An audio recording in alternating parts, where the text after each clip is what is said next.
Ô Josias, tem uma reportagem da Carol Brígido falando sobre a atuação de André Mendonça no julgamento lá no Supremo Tribunal Federal, quando ele suspendeu o julgamento de duas mulheres acusadas de participar dos atos antidemocráticos.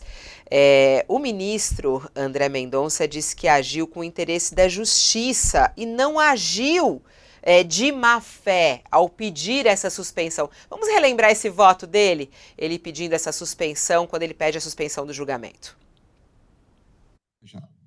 Todo o contorno do que ouvimos dizer, se formos fazer uma retrospectiva dos atos, pré-8 de janeiro, ali, 6, 7, havia anunciado, vamos todos a Brasília.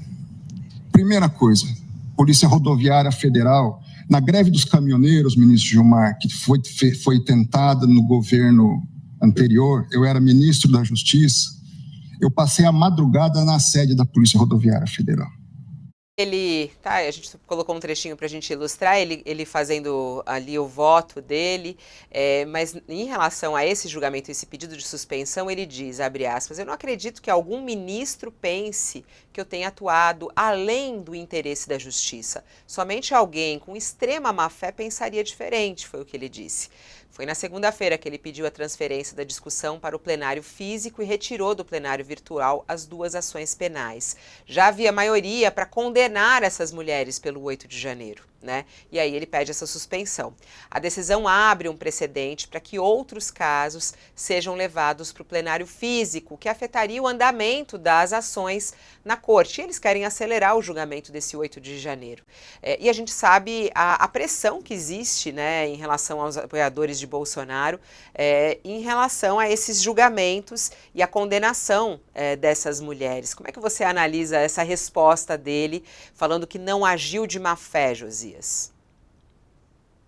Fabíola, a exemplo do ministro Cássio Nunes Marques, que é o ministro gorjeta, né, 10% do Bolsonaro no Supremo, o André Mendonça acredita que não houve tentativa de golpe no 8 de janeiro. Então, ele faz uma leitura dessa intentona bolsonarista como se acreditasse que a terra é chata. A diferença do Mendonça em relação ao Nunes Marques é que o André Mendonça ainda tenta fugir da imagem de chato bolsonarista.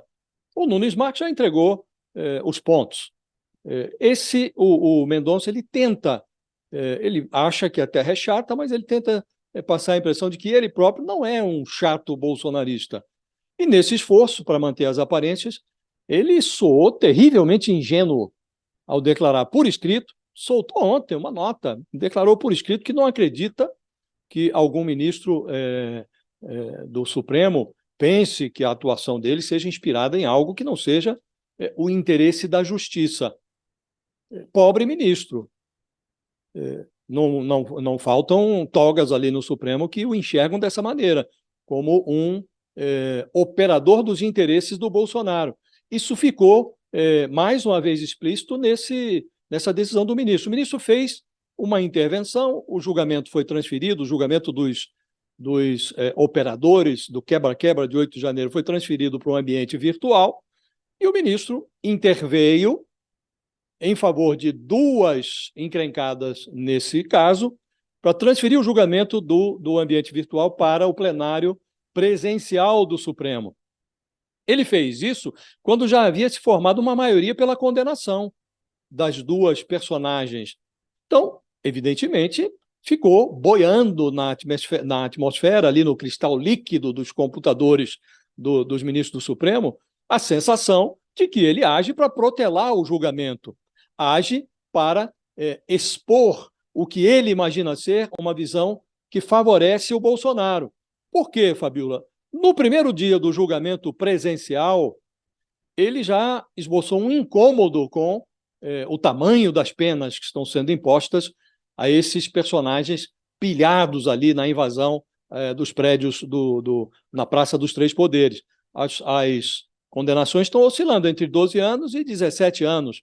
Ele se mostrou muito incomodado, porque esse patamar de 17 anos acaba funcionando como uma espécie de piso para o Bolsonaro. Porque se os peixes miúdos que estão lá no quebra-quebra estão sendo condenados a até 17 anos, é de supor que o Bolsonaro, quando chegar a vez dele, ele vai ser condenado a um prazo daí para cima, e não para baixo. Se ele é o mentor, se consolidar essa impressão, ele precisa ser condenado com prazo maior do que 17 anos. E o André Mendonça parece querer expor isto, devolver isso para a vitrine, porque no julgamento presencial os ministros têm que aparecer diante das câmeras da TV Justiça, têm que expor os seus votos. Então ele quer promover essa superexposição para mostrar a tese dele, de que não houve uma tentativa de golpe e que, portanto, essas condenações são draconianas demais.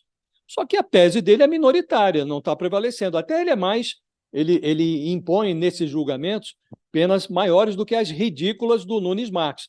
Nunes Marques é pena abaixo de 3 anos, o que permitiria aos condenados reivindicar de saída o regime aberto, ninguém iria para a cadeia, na visão do Nunes Marques. Nas penas do André Mendonça, não, ainda tem lá penas a mais de 8 anos, que sujeitaria o condenado a um regime inicialmente fechado. Mas o esforço dele é vão, Fabiola, é muito difícil que o André Mendonça consiga convencer os seus pares. Ele já deveria ter aprendido, ele como evangélico, que nessas coisas de crença, o melhor é pisar de mansinho para não enfiar espinho no pé. O ministro tem todo o direito de exercitar a crença de descrer, mas um ministro do Supremo não deveria cometer o crime da ingenuidade. Ele se revela muito ingênuo quando diz não acreditar que os seus companheiros de toga o enxergam como um bolsonarista. Aí é muita ingenuidade, Fabiola.